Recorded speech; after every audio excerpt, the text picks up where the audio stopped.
Shah, who's the lead BFSI analyst at Anand Rathi Instl Equities, joins us now to talk about that.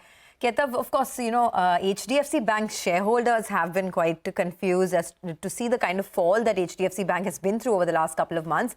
But this news flow on LIC being given the nod to sort of acquire more stake, how do you think that would impact the stock, and what is your overall view on how investors should approach it?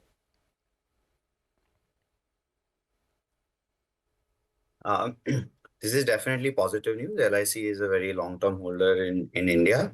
And if they're looking to acquire stake, so the general philosophy is value buying. And clearly HDFC Bank is trading at well below mean average multiples of the past 10 years. So given that some support from institutional investors like LIC would bode well for the bank. Okay, all right. Hi, Kaitav. Good morning. So that's good news the way you read it. What's your official call on the stock with the target price? We have a hold rating on the stock. We think that there are challenges for next couple of quarters. So generally, after every merger that HDFC Bank has done in the past, they generally see some amount of churning in their balance sheet for about a year post the merger. So we'll be looking at this call again, perhaps 6 months down the line. Oh. I think there's some issue with your audio. We can't hear you very well. I think your video is frozen as well. So we'll try and come back to you, Keshav, in a bit. But for now, let's just take a quick look at what's happening with the pre-opening rates, right? They're settled higher by about 0.5%, 90 points in the green. A couple of stocks to look at this morning: Vedanta, Sun Pharma, Shriram Finance, Cholamandalam, all reported very good set of numbers.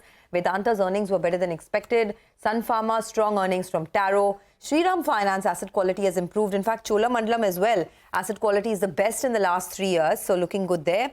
On the downside, you have SBI Card that has been struggling a lot for a while. Very high credit costs, asset quality has weakened, so SBI Card would be interesting. Look at that, 6% lower on SBI Card this morning, and a couple of others as well that will be in the news. Ahluwalia Contracts, some of the smaller companies that have, received fresh orders. So those are some stocks in focus. Today, you have two big numbers. There's ITC and Bajaj Finance that report their numbers. So it would be interesting to see how that plays out.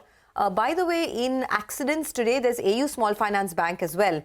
The asset quality has deteriorated quite a bit, as Abhishek was telling us, and that is something that the street has not liked at all, down 5.5% for AU Small Finance Bank.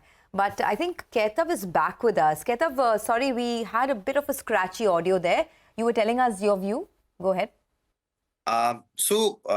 Clearly, it's between margin and growth, the choices for the next couple of quarters. Management has come out, made a statement that we'll be focusing on margins. And that should reassure investors in that sense that profitability will be maintained. But typically, a 1 full year of cycle is required for it to assess what are the long-term stable profitability of the business model post the merger. And they've generally come out on top after 1 year of the merger.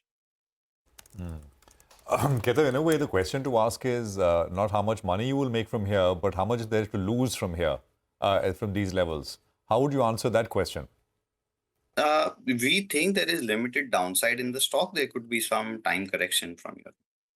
Okay, all right. What about the toss-up between ICICI Bank and HDFC Bank?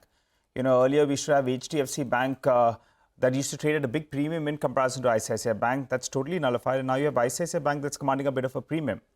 What's the toss-up between both of them? Because clearly ICICI Bank's performance has been much, much better in comparison to HDFC Bank. And as you mentioned, because of this merger, there are still some rough edges for the next few quarters. Our view is that from the overall banking space, you'll see that the top private sector banks clearly are in a value zone.